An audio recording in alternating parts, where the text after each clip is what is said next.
Hello friends, plump up your pout with retinol. Understand retinol for a good lip pout.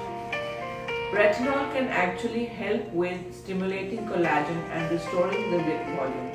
You need to find a retinol with less concentration and it has to be mixed with emollients to ensure that there is no irritation to the lips. Look for nature's alternatives like bakuchiol, which is a plant-based retinol with comparable results but less side effects. When we introduce retinol, start with a low concentration, ease it in once a week and go up to twice a week so that you enjoy the good benefits without irritation. Another important thing is to prevent any UV damage with retinol, therefore use a good SPF based lip balm. Also, consult your doctor before you start any of these products to ensure the safety. Thank you.